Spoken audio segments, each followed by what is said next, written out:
मी कधीच माझं personal life बोलले नाही. एखाद्या माणसाला जर एक ऍब्सोल्यूट फेमिनाईन मुलगी हवी असेल, ती फेमिनिनिटी आणायला पण जो वेळ लागतो ना, तो वेळ मला मिळाला नसेल असं वाटतं. ते ask me to get out of the hotel, मला चालणार.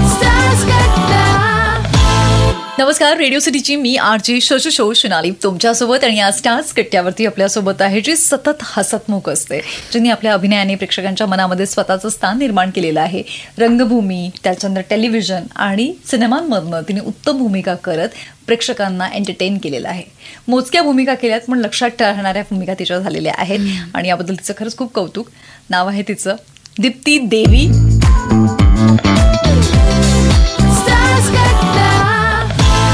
बाई, किती जरी वाढलं तरी असं वाटतं की अजून यांनी विशी पार केलीच नाहीये. येस, वेगळाच आनंद आहे हा.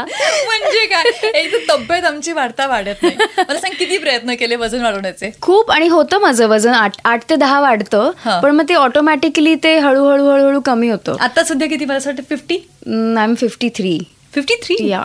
ओ वाव, मी फायनली 50 पर्यंत पोहोचले. गेले अनेक वर्ष मी 48, 47, 48 असंच होतं. ते मी होते पॅन्डेमिकच्या आधी. आय वॉज 48 आणि पॅन्डेमिक नंतर माझं 58 पर्यंत गेलं होतं. कसं आहे ना, म्हणजे जगात काही लोकांचं असं असतं की ग्रॅमने आपलं वजन कमी व्हायला पाहिजे, आणि इकडे आपण आहोत की ग्रॅमने जरी वाढलं तरी जगातला अत्युच्च आनंद होतो. कारण अत्यंत छोट्या पॅकेट बडा धमाका होता. पण असं मला वाटतं मनात आणलं की बारीक व्हायचं की ऑटोमॅटिकली माझं शरीर ऐकतं. हो. वाव, अशा टिप्स आम्हाला पण द्या. असं तुला म्हणतील, मला नाही, म्हणजे बाकीचे म्हणतील की आम्हाला ते ना प्लीज. जसं मेडिटेशन, व्हिज्युअलायझेशन, मॅनिफेस्टेशन, तसं तुम्हाला जर दिसलं चांगलं तर ते ऑटोमॅटिक मन ॲब्झॉर्ब करतं. सो माझं आय थिंक तसंच आहे. मग ऑटोमॅटिक असं होतं की नाही लिफ्ट नको, 3च मजलेत ना उतरूया, 3च मजलेनं चढूया. माझ्या प्रत्येक मसलला सवय पाहिजे कामाची. हो. आणि आता मला हे कळालेलं आहे की दीप्तीच्या आईचं कॅटरॅक्टचं ऑपरेशन झालेलं आहे. काकू घरी आहेत. घरातलं सगळं काम करून दीप्ती इथे इंटरव्ह्यूसाठी आली आहे. आणि तुम्ही म्हणाल की अरे वा, म्हणजे ही पण आपल्याप्रमाणेच ही घरामध्ये. ऍब्सोल्युटली. इट जस्ट दॅट माझं प्रोफेशन हे आहे. सिरियल चालू नसल्यामुळे I can attend her. I am the luckiest girl, luckiest daughter. आईची सेवा करायला मिळणं. ती मला म्हणते की ताई, मला लाज वाटते की मुलगी असून तुला माझी सेवा करायला लागते. म्हटली, तू कुठल्या प्लॅनेट मधून येतेस? खरंच त्यांना उगाच गिल्ट ट्रिपवरती जातात की आपल्यामुळे मुलींचं काम आपल्यामुळे सफर होतंय आणि मग त्यांना त्रास होतोय. करेक्ट. आणि ती सगळ्यात कम्फर्टेबल माझ्यासोबत आहे. बरं, तुला मोठा भाऊ आहे राईट? तो भारताच्या बाहेर असतो. त्याच्यामध्ये आणि तुझ्यामध्ये किती अंतर आहे? 2.5 वर्ष. म्हणजे माझी आजी, माझ्या आईची आई असं म्हणायची की एका पोटातून 2 दुश्मन, 2 शत्रू जन्माला घातलेस तू शोभा, असं म्हणायचे. मी इतके भांडायचो. तो खूप छळायचा मला. खूप. म्हणजे लहानपणी घरात आम्ही दोघे लहान एकटेच राहायचो. तेव्हा घर सांभाळलंय मी. ती 4 वर्षापासून असल्यापासून 5 असल्यावर मी एकटी घरात राहायचे. मला आईने असं शिकवून ठेवलं होतं की बेल वाजली तरी उघडायचं नाही. त्याच्यात दादा खूप दादागिरी करायचा तेव्हा माझ्यावर. आम्ही जसे मोठे झालो, दादा ऑटोमॅटिकली प्रोटेक्टिव्ह झाला आणि तो he is like a father to me. तू आत्ता म्हणालीस की तो तुझ्यासाठी वडिलांसारखा आहे. मी तुझी एकदा पोस्ट पाहिली होती ज्याच्यामध्ये तू वपूंचा रेफरन्स दिला होता. आणि पिता आणि पती यामध्ये जे आहे ते फक्त एका व्हॅलेंटीचा फरक आहे. वपू म्हणजे माझ्या इथे, कारण की आयुष्यातली फिलॉसॉफी जर कोणाकडनं शिकायची असेल तर ती वपूंकडनं शिकायला पाहिजे. तर त्या अनुषंगाने मला विचारावं असं वाटतंय की काय थॉट होता तो? का तुला असं लिहावं असं वाटलं होतं? I don't no. I think आपल्या अनेक वर्षांपासून खूप वेगवेगळ्या पद्धतीचे टॅगलाईन्स आल्यात की नवरा म्हणजे असं, बायको म्हणजे असं, नणंद म्हणजे असं, बाबाच म्हणजे कर्ता पुरुष. तर मला असं वाटतं की ह्याच्या सगळ्या पलीकडे ना भावना खूप महत्त्वाच्या आहेत. लाईक मी जर त्याच्या जागेवर असेल तर, आणि जर मला असं काही झालं तर मला काय वाटलं असेल, ह्या बेसिक लाईनवर जर आपण जरी जगलो ना तरी मला असं वाटतं की सगळे रिलेशन सॉर्ट आउट होतील. You don't have to be compatible. What is compatible? No one is compatible. You have to make it work. पण मला असं वाटतं की त्या भावना की वेअर शी कम्स फ्रॉम, काय तिच्यावर आघात झालेत, काय संस्कार झालेत, ते डिफरन्स तुम्हाला लक्षात आले ना की मग ते आपोआप तुम्ही समजूतदार होऊ शकता. तुम्हाला डिफरन्स तुम्ही ऍक्सेप्ट करायला तयार नसाल ना, मग तिथे प्रॉब्लेम आहे. आणि तो होतो. म्हणजे we all have gone through that. आणि आपण ते अनुभवाने शिकतो. Relationship, what I mean is I understand where you come from and I accept where you come from. तुझं रिलेशनशिप कसं होतं? कारण की लग्न झाल्यानंतर आज तू सिंगल आहेस, तर ते कसं होतं ज्यामुळे तू आता हा विचार मांडताना म्हणजे आता कम्फर्टेबल आहेस, पण तेव्हा कदाचित नसेल. हो, ऑफकोर्स नाही. मी कधीच माझं पर्सनल लाईफ म्हणजे जेव्हा मी आधी मॅरिड होते मी कधीच बोलले नाही आहे, because I love them a lot. Arrange marriage होतं? हां, arrange marriage. I still love them. So त्यांच्या बाबतीत कुणीही बाहेर काही चुकीचं बोललेलं मला चालणार नाही. I would have love to save the my marriage, पण ते नाही झालं. ते नाही होऊ शकलं. नाही झालं असं तुला वाटतं? I don't know, maybe we didn't give enough time to each other to understand और ॲक्सेप्ट. जसं मी खूप लहानपणी कामाला बाहेर पडले, सो खूप लोकांसोबत राहण्याची मला सवय. मी सतत काम करत होते. सो काम इज माय पॅशन. सो मी कुठून आले हे त्या फॅमिलीला कळणं, किंवा मी सेलिब्रिटी म्हणून एक वेगळं आहे आणि मी एक मुलगी म्हणून वेगळी आहे, तर ह्या दोन गोष्टी वेगळ्या आहेत. त्या जर मिक्स झाल्या तर कदाचित ते फेस करणं असू शकतं. मी गुजराती आहे, पण ती फॅमिली जर कुठून आली असेल, तो कुठून त्याच्यावर काय संस्कार झाले, तर मला नेहमी असं वाटतं की it is not a job of 1 year or 2 year. It is a life long job to understand each other. If it is not working out, काय करणार? You can't help it. आणि एकदा तुमचं मन कोणावरचं उडलं तर ते परत तुम्ही जबरदस्ती नाही आणू शकत. So I understood that at a point. पण मला सांग की आफ्टर मॅरेज किती वर्ष तुम्ही एकत्र होतात आणि त्यानंतर तू हा डिसिजन घेतलास? We were together for 2.5 to 3 years आणि मग ते ऑटोमॅटिकली जे झालं ते झालं. Of course nobody thinks of it की आय वॉन्ट टू सेपरेट. तुमच्याकडे इलाजच नसेल तर तुम्ही काय करणार? पण तुझ्या त्या डिसिजनला घरच्यांचा सपोर्ट होता की तुला एकटीला त्यासाठी म्हणजे लढावं लागलं? बऱ्याच असं होतं की आपण जॉईंट फॅमिलीमधनं जेव्हा येतो आणि आपल्यावरचे जे संस्कार असतात, कुठे ना कुठेतरी आपल्याला हे म्हटलं जातं आईबाबांकडनं की अंडरस्टँडिंग जी आहे ती फार महत्त्वाची, ॲडजस्ट करून बघ, कदाचित ॲडजस्टमेंटमधनं वर्कआउट होऊ शकतात गोष्टी. तर असं सांगितलं गेलं होतं? डेफिनेटली. मला म्हणजे कानउघाडणी माझ्या घरच्याने कधीच फक्त माझी केली नाही. म्हणजे त्यांचं सतत म्हणणं होतं की तुम्ही दोघे बसून बोला काय व्हॉट इज लॅकिंग. त्यांचं असं म्हणणं कधीच नव्हतं की तुझं सगळं बरोबर आहे आणि त्यांचं चुकलंय. Every parent want their child to be happy. Career पण सुरू होतं, करेक्ट? तेव्हा नव्हतं एवढं करिअर चालू माझं. सो ते थोडं डिसबॅलन्स झालं होतं. पण घरचे मॉरली खूप सपोर्ट केला त्यांनी मला. त्यांनी मला हे विचारलं की तुला काय फील होतंय आतून. आता मे बी असं असू शकतं की मला जे आतून खूप फील होतं मला ते शब्दात व्यक्त करता येत नाही, किंवा मी ज्या पद्धतीची बनली आहे, माझं तुझ्यावर खूप प्रेम असेल पण मला सतत तुला हे सांगावं असं हा माझा स्वभाव नाही करू शकत. माझं नाही होत ते. थोडंसं एकटी राहिल्यामुळे थोडी मॅस्क्युलाइन एनर्जी माझ्यामध्ये जास्त आहे, प्रोटेक्टिव्ह नेचर माझं जास्त आहे, लाईक अ मॅन असंही होऊ शकतं. सो एखाद्या माणसाला जर एक ॲब्सोल्यूट फेमिनाईन मुलगी हवी असेल तर ती फेमिनिनिटी आणायला पण जो वेळ लागतो ना, तो वेळ कदाचित मला मिळाला नसेल असं वाटतं. So I was not very expressive about love, which I don't know what went wrong, but something went wrong आणि इट डिडंट वर्क आउट. आता तू लाईफमध्ये पुढे आली आहेस खूप, परत रिलेशनशिपचा विचार नाही केला?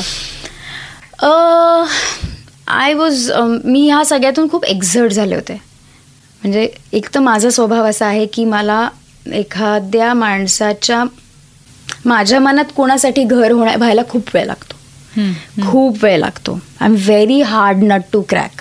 म्हणजे माझं माझ्या भावावर जितकं प्रेम आहे त्याला साधारण 25 वर्ष गेली असतील. सो तेवढी इन्व्हेस्टमेंट आहे एकमेकांसोबतची. सो आता पुन्हा त्या रिलेशनशिपमधनं बाहेर येण्याची एक वेगळी प्रोसेस असते सोनाली. Nobody understand that. त्यामुळे ते एवढं काय, खूप जणांचे डिवोर्स होतात, बट आम्ही वेगवेगळ्या पद्धतीने बनलेलो आहोत ना. तर मला जर कोणाला आपल्या मनात घर करायला इतका वेळ लागत असेल तर काढायलाही तितकाच वेळ जाईल. आणि it takes your time, it takes your mental, physical, all the exertion happens. And मग ते असं वाटते की नको यार, I am happy alone. I don't want to hurt anybody else. I don't want to get hurt again. मी तशीच आहे. मग मी मुलगा शोधायला बाहेर चालले बाबा आता, किंवा अमुक एक मी कुठेतरी जॉईन करते म्हणजे मला असा मुलगा मिळेल, असं काही नाही आहे माझं. तशी मुलं नाही आहेत माझ्या आजूबाजूला ज्याला मला असं वाटेल की okay they are worth investing in. पण मला असं वाटेल की तू आता तुझा वेळ जो आहे तो एका उत्तम ठिकाणी इन्व्हेस्ट केलेला आहे तुझ्या करिअरमध्ये, आणि त्याचा रिझल्ट पण तुला चांगला मिळालेला आहे. स्टारडम तू कधी एक्सपिरियन्स केलं असं तुला वाटतंय? मला असं वाटतं की अवघाची समजा नाही, अंतरपाठ. येस, अंतरपाठ. आणि त्यानंतर मला सासू हवी. पण ह्या 2 सिरियल्सच्या मध्ये मी हिंदी सिरियल्स करत होते, हिंदीमध्ये खूप काम करत होते. तिथे स्टारडम वेगळंच आहे. आणि ते असं होत होतं की मला कामाकडे माझा प्रॉब्लेम आहे की ह्या ग्लॅमरपेक्षा मला ना काम खूप महत्वाचं वाटत असायचं. त्यामुळे मी एवढं कधी लक्ष नाही दिलं. आणि डे नाईट शूटिंग करत असल्यामुळे माझं स्टार्टअप मला उपभोगायला किंवा समोरून रिसीव्ह करायलाही मला वेळ मिळाला नव्हता. तर ते झालं माझं. पण या प्रत्येक आर्टिस्टकडे त्याचा एक बॅकअप प्लॅन असला पाहिजे. तर दुसऱ्या कुठल्या गोष्टींमध्ये काय तू इन्व्हेस्टमेंट केली आहे? दुसरं कुठलं पण काम चालू आहे? दादा माझा चार्टर्ड अकाउंटंट असल्यामुळे इन्व्हेस्टमेंटच्या बाबतीतलं माझं डोकं तो जरा शार्प करतोय. हा, तो चालवतो, पण त्याच्याकडून मला खूप काही शिकायला मिळतं. आणि आय थिंक शेअर ट्रेडिंग म्हणा त्याच्यात मला, किंवा एक छोटासा बिझनेस मला सुरू करायचा आहे. सायकोलॉजी काउन्सिलिंग हे खूप जास्त आवडतं, तर मला ते अजून त्याच्यात मला शिकायचं आहे. मी तर ज्योतिषचा अभ्यास करते थोडा थोडा, तर ते मला इंटरेस्टिंग वाटतं आहे. तर भविष्याबद्दल नेहमीच आपल्याला एक प्रकारची उत्सुकता असते, क्युरिओसिटी असते. उद्या काय होणार आपल्यासोबत हे जाणून घ्यावंसं वाटतं. तुझ्या बाबतीत काय सीन आहे? वेगळी गंमत सांगते सोनाली. माझ्या घरी ना मला एक निनामी पत्र येतात. बरं. त्याच्यावर कुठल्यातरी ज्योतिषींचं नाव आहे, त्यांचा पत्ता नाही, काही नाही. आणि ते दर आठवड्याला मला ते एक मोठं पत्र येतं, ज्याच्यात असं सांगितलेलं असतं की दीप्तीचं हे चाललंय, दीप्तीने हे करू नये, दीप्तीसाठी मुंबई चांगली नाही, दीप्तीसाठी हे चांगलं नाही, लोक तिचा फायदा उचलतील, तिने पुण्यातच शिफ्ट झालं पाहिजे, असे मला सतत लेटर्स येतात. ते स्टिकरनी पत्ता फक्त माझा लिहिला असतो, फ्रॉम ते लिहिलेलं नसतं. त्यामुळे खूप मध्ये असा उहापोह झाला होता की अरे काय चाललंय हे. आणि हळूहळू मी सुरुवातीला नाही घाबरले, नंतर असं झालं की दरवेळेला तेच आणि त्याहून जास्त पुढे डिटेलमध्ये लिहिता येतं. पण त्याची मला भयंकर नंतर असं झालं होतं की आईबाबांवर त्याचा जास्त परिणाम होतोय की काय. मग मी नंतर खूप काउन्सिलिंग केलं घरच्यांचं की तुम्ही हे लक्ष देऊ नका या गोष्टींकडे. काही काही डिटेल्स असं होतं की मला वाटतं की मी ज्यांना शेअर करते बहुतेक त्यांच्या थ्रू जात आहे का. मी विचारलंही माझ्या नातेवाईकांना की कुणी त्या ह्या नावाच्या ज्योतिषाकडे कधी गेलं होतं का, माझी पत्रिका घेऊन गेले होते का, किंवा माझा जो बॅड पॅच डिवोर्स आणि डिप्रेशनचा चालू होता तेव्हा नाही, नंबर पण नव्हता. म्हणून वाटतं की फक्त ज्योतिष इट इज तुमचं काही होऊ शकतं. मला फेस करायला तर खूप शिकवलंय माझ्या अनुभवाने. खरंय. तू आता फेस करण्याच्या बाबतीत म्हणालीस तर तू डिप्रेशनचा फेज पण फेस केलेला आहे आणि त्यातनं तू बाहेर पडली thanks to yoga. Correct. Same relationship माझं तुटत होतं, which was I was not liking it, I was trying to protect it. आणि त्याच्यातून मग तुमचं करिअरही चालू नसतं. कधी असं असतं ना की तुमचं पर्सनल लाईफ डिस्टर्ब असेल पण तुमचं प्रोफेशनल लाईफ चांगलं चालू असेल, तुम्हाला एक बॅलन्स, एक आधार राहतो. तुम्ही त्याच्यातून पटकन बाहेर निघू शकता. तेही माझं नव्हतं. त्यामुळे दोन्हीकडनं डाऊनफॉल असेल तर मला असं वाटतं की सगळं सुटत चाललंय. ते सगळं मी सप्रेस खूप करून ठेवलं होतं. मग ते माझ्या स्किनवर दिसायला लागलं होतं, माझ्या डायजेशनवर निघाल. सो माझी खूपच एक पॉईंटला मला चालता येत नव्हतं. म्हणजे आई मला आठवतंय फोनवर होती आणि मला चालता येतो ना, मी घसरत आईला सांगितलं आई मला श्वास घेता येत नाहीये आणि आय वॉज ॲडमिटेड वगैरे असं. ते it was such a phase, I tell you. It was. आणि इट हॅपन्स लाईक तुमचं मन आहे ना खूप काम करत असतं तुमच्या शरीरावर आणि तुमच्या सगळ्या गोष्टींवर. सो योगाने मला मदत ह्यासाठी केली की मी जेव्हा योग जॉईन केला तेव्हा मला काहीच करता येत नव्हतं. माझे पाय असे थरथरत होते. आणि 1 दिवस गेला, 2 दिवस गेले, झाल्यानंतर मी ना खूप रडले त्या क्लासमध्ये, धाय मोकलून रडले. त्यानंतर रीमाने सांगितलं होतं, रीमा वेंगुर्लेकर, की नाव यू विल डू बेटर. आणि ॲक्च्युली मग नंतर मी खूप छान इम्प्रूव्ह केलं, बॉडी बॅलन्स झाला. आणि मला असं वाटतं की that's why my progress is slow but it's steady. Beautiful. वेगवेगळ्या प्रकारचं काम तू करतेय, ते निवडताना काय क्रायटेरिया स्वतःसाठी ठरवलेलं आहेस? डिपेंड्स. मला माझ्या डिप्रेशन काळामध्ये मी खूप काम मागितले, मला मिळालं नाही. सो आधी मला काम करायचं होतं, मला कॅमेरा फेस करायला, मला वेगवेगळे कॅरेक्टर्स प्ले करायला खूप आवडतात. सो माझी नीड होती की मला काम करायचं आहे. तो तेव्हा मग माझ्या वाट्याला जे काम येत होतं अनुभवानी या डिप्रेशनच्या, मला खूप कम्पॅशनेट बनवलंय Sonali. And I have got a very good listening power now. For some reason मी तुला सांगते, माझ्याबद्दल खूप गैरसमज पसरवले गेले होते की दीप्तीला कामाची गरज नाही, now she is married, she doesn't need work, किंवा ती आता मॅरिड आहे तर ती पूर्ण वेळ देऊ शकणार नाही कामाला, असे खूप रुमर्स पसरले होते. किंवा आता तिचं डिवोर्स केस चालू आहे त्यामुळे ती कामाला वेळ नाही देऊ शकणार. अरे आम्हाला वाटलं तू बिझी आहेस म्हणून तुला नाही विचारलं, असं खूप मी फेस केलंय. आणि कॉम्पिटिशन सोनाली खूप वाढली आहे. म्हणजे मी जेव्हा सुरुवात केली 2003-04 तेव्हापासून माझ्यावर संस्कार असतात की फक्त ऑडिशन द्यायची, त्याच्यातून ते कॅलिबर बघतात, मग वर्कशॉप होतं आणि मग तुम्ही ते काम करता with the help of cinematographer and director and co artist. आता तसं राहिलं नाहीये. You can be a TikToker, you can be anything. तुम्ही म्हणजे कास्टिंग हल्ली की मी याला इथे पाहिलं आणि आम्हाला असं वाटलं की याला विचारूयात आणि तुम्ही हिरो होताय. सो तुमची कॉम्पिटिशन वाढल्यावर तू मलाच कसं काम देशील, I have to make sure ना. तर तुम्हाला मल्टिपल वेज तुम्हाला कळले पाहिजे. Smart, you have to be very smart. And I lack in that. माझी व्हॅल्यू ॲडिशन कॅरेक्टर थ्रू होत असेल तर I grab that. I say की I want to do it. Lovely, आवडलं हे. आणि मग तू घ्या म्हणणं मला पंचक लगेच आता डोळ्यासमोर आला. त्यामध्ये तुझा रोल होता, म्हणजे सगळ्यांचेच इक्वल रोल होते, पण त्यातला तुझा जो नटखटपणा होता, तुझा जो मॅडनेस होता, तो हसवतच होता. म्हणजे ही स्क्रीनवरती आली की आता ही काय करणार बाबा. बट सोनाली, त्यांना सुरुवातीला विश्वास नव्हता बसत, कारण माझा नाळ तेव्हा एवढा गाजला होता, ते कॅरेक्टर एवढं गाजलं होतं की मी आता art film, Anurag Kashyap style किंवा असंच मी फक्त काम करीन. तर त्यांनी ऍक्च्युली माझे ऑडिशन्स घेऊन त्यांना पटवायला लागलं की मी करू शकते. माझ्यात तो आहे कॉमिक मॅडनेस आणि कॉमिक स्पार्क आहे ते.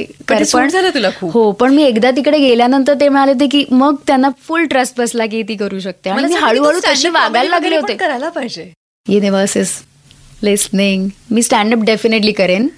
तेवढा सेन्स ऑफ ह्युमर मला सतत तुझ्या बोलण्यातून पण तो काढता आला पाहिजे, जो मला येईल आय एम शुअर. प्रॅक्टिसनीच. कारण पंचक शूट करत असताना त्या कॅरेक्टर माझ्या डोक्यात मी इतकं फिट ठेवलं होतं, मी तशी वागायला लागले होते. मस्त. आता तुझं पुण्यात तर आईबाबांचं घर आहेच, मुंबईमध्ये तू जाऊन येऊन असते, मुंबई पुणे. तर मला सांग की सुरुवातीच्या काळात आपण असं असतो ना की एकटं राहत नाही, आपण कोणासोबत तरी रूम शेअर करतो. तुझी रूममेट कोण होती? Who's your roomie? काय स्टोरीज आहेत? मृणाल दुस्तानी, ती माझी पहिली रूममेट होती ह्या इंडस्ट्रीमधली. आणि तेव्हा मी तुला सांगते, तेव्हा माझं लग्न होणार होतं आणि मला शेअरिंगची सवय नव्हती. म्हणून मी तिला म्हटलं होतं की come and stay with me, I want to see how what sharing is. So ती माझी पहिली रूममेट. त्याच्या आधी माझा दादा राहायचा माझ्यासोबत, कारण त्याचं म्हणणं होतं की ती बिचारी एकटी स्ट्रगल करते, एकटी राहते, तर मला माझा पहिला जॉब मुंबईत घेऊ दे. म्हणून तो माझ्यासोबत 3-1 वर्ष होता. त्याच्या गेल्यानंतर Mrinal was the only person from our industry जी माझ्यासोबत, मी तिला म्हटलं की तू राहा म्हणून. बाकी आता अजून 2 ज्या मुली ज्यांच्याबरोबर मी राहिले ते सगळे IT सेक्टरमधल्या आहेत. पण ट्रस्ट मी सोनाली, फायदा तोटापेक्षा फायदा असा आहे की कॉर्पोरेट वर्ल्डची भाषा, the way they speak, the way they tackle all these things, यांच्या डिस्कशनमधनं मला ते खूप शिकायला मिळतं. बरं. तर ते मी शेअर केलं. आणि किस्से काही नाही आहे, I am telling you. Comfort देणं, लाईफ शेअर करणं, कारण सगळे एकटे आलेले असतात तिथे. तर तुमच्या लो फेजमध्ये फक्त तिकडे कोणीतरी असणं हे खूप महत्त्वाचं आहे. सो जे मी केलंय किंवा त्यांनी माझ्यासाठी केलंय. फक्त आता मी थोडी स्ट्रिक्ट आहे, हायजीन पण आहे, I am a very hard nut. So ह्या 3-4 गोष्टी आहेत की I am very particular about it. आणि हे आईबाब हे आपल्याला घरच्यांनी शिकवलेले आहेत. फ्रीडम मिळालं म्हणून मी त्याचा वाटेल ते पसरली आहे. मी माझ्याच बेडवर 4 दिवसांच्या कढया तशाच ताटं तशीच ठेवली आणि झोपली, असं नाही होऊ शकत. Which I have seen girls doing. So माझं ते होत असेल ना, कारण काय हे आपण जे खाल्लंय ते आपल्या भांडीवाल्या ज्या बाई येतात, जे आपली भांडी साफ करतात, त्यांना कळलंही नाही पाहिजे की तुम्ही काय जेवलात. हे आईने मला शिकवलंय. किती मस्त. खूप भारी, खूप छान गोष्टी तुझ्याकडनं जाणून घेता आल्या. आणि महत्वाची गोष्ट आता ज्याच्यामध्ये तुला खूप जास्त इंटरेस्ट आहे, ट्रॉफी जिंकलेली आहे, वर्ल्ड चॅम्पियन झालेलो आहोत आपण. मी प्रमोशन क्रिकेटवरती प्रचंड प्रेम आहे आणि ती नुसतं क्रिकेट बघत नाही, ती खूप डिटेलमध्ये बघत असते. मी डिटेलमध्ये बघते, मी प्रेडिक्शन्स करते, प्रेडिक्शन्सवर मी वाद घालते, असं मी सगळं करते. तुला माहिती, माझा मूड ऑफ असेल तर मला फक्त एखादा खेळ दाखवा, मी तिथल्या तिथे माझा मूड ऑन होतो. मी एनर्जेटिक होते. there's nothing. किंवा मग झाडं, ट्रीज, ते दाखवा मला, तिथे घेऊन जा. I am done, I am sorted. Lovely. आता दीप्तीच्या बकेट लिस्टमध्ये अशा कुठल्या गोष्टी ज्या तिला करायच्या आहेत? मला माझं घर करायचं आहे, ते छान सजवायचं आहे. आणि ते घर फक्त माझ्यासाठी नसलं पाहिजे. ज्यांना ज्यांना गरज आहे, ज्यांना ज्यांना माझा उपयोग होऊ शकतो, त्या सगळ्यांना मला ते स्वतःचं घर आहे असं फील करून द्यायचं आहे. मला अनडिस्कवर्ड प्लेसेसमध्ये जायचं आहे, गावागावांमध्ये जायचं आहे. मला लिहायचं आहे, मला डिरेक्ट करायचं आहे, किंवा माझ्यातला लेखक मला बाहेर काढायचा आहे. बरं, अजून एक गोष्ट तुझ्या मनातली आपण बाहेर काढूयात. गेल्या आता एक जवळपास 17-18 वर्ष झाले इंडस्ट्रीमध्ये काम करतेस. कुठला असा एखादा अनुभव आहे जो तुला खूप हर्ट केला होता, त्यांनी खूप दुखावली गेली होतीस तू, आणि त्या व्यक्तीला तेव्हा त्याची जाणीव नव्हती, पण आज तुम्ही कदाचित समोरासमोर येतात, तर तू त्या व्यक्तीला माफ केलंय का, आणि काय अनुभव होता तो? खूप अनुभव आहेत असे, पण आता काही त्यांना माफ करून आम्ही समोरासमोर बोलत नाही, असं नाही होत. तू माफ नाही करू शकत? नाही, मी माफ करू शकते, पण मी विसरू नाही शकत. आणि वेन दे रिअलाइज की they have done really bad to me, माझ्या बाबतीत त्यांनी खूप वाईट वागलेत, ते मला फेस नाही करू शकत. हो, मी सांगते ना, एका शूटिंगमध्ये मला भयंकर टॉर्चर केलं गेलं होतं, खूप टॉर्चर केलं गेलं होतं. फिल्मच्या शूटमध्ये खूप टॉर्चर केलं होतं आणि मी ते 10-15 दिवस सहन केलं. आणि तेव्हा मला शरीराला इजाई झाली होती. टॉर्चर केलं गेलं म्हणजे टॉन्टिंग होतं, काय होतं? टॉन्टिंग होतं. They asked me to get out of the hotel, we will not give you stay. और खूप म्हणजे डिटेलमध्ये मला जायचं नाही आहे, because I would like to protect their dignity and their interest at their level. किती वाद झाले तरी मी तसं नाही बोलू शकत, माझ्या त्या पर्सनॅलिटीमध्ये नाही आहे. क्या बात आहे. म्हणूनच मी सुरुवातीलाच काय म्हटलं ना की हसतमुख असणारी दीप्ती आपल्यासोबत आहे. तिच्या मनात आतमध्ये काय काय चाललंय याचा अंदाज आपल्याला घेता येत नाही, पण आज दीप्तीच्या आयुष्यातील खूप काही गोष्टी आपल्याला जाणून घेता आल्या आहेत, समजलं आहे दीप्ती नेमकं कशा कुठल्या गोष्टींवरती कसा विचार करते. Thank you so much darling. Sonali, तू हा स्पेशल वेळ माझ्यासाठी खूप स्पेशल असणार आहे, बिकॉज मी पहिल्यांदा खूप गोष्टी बोलले, पण तुझ्यामुळे मी खूप ओपन अप झाले. तू प्रश्नही असे विचारतेस, मला नाही वाटत कधी की मी कुणाला ऐकवण्यासाठी हे बोलते. That is what your speciality is and that's where the friendship matters. आणि थँक्यू. आय थिंक हा कम्फर्ट खूप कमी जणांबरोबर असतो, which you carry with you. आणि तुझं प्राण्यांवरचं प्रेम जे माझ्यात पण आलेलं आहे थोडं थोडं. मी कुत्र्यांना आता हात लावायला शिकली हळूहळू. बघूया, let's try. Never say never. Yes yes. पण मी काय सांगेल की ये तू पुन्हा ये, परत तुला जाणून घेण्याची इच्छा आहे मला, कारण की आपल्या आयुष्यामध्ये वेगवेगळ्या टप्प्यांमध्ये आपण ग्रो करत असतो आणि त्या पद्धतीने आपली मॅच्युरिटी लेवल ही चेंज होत असते. So wish you all the very best. Thank you so much. खूप भारी वाटलं. Thank you Sonali. Thank you so much.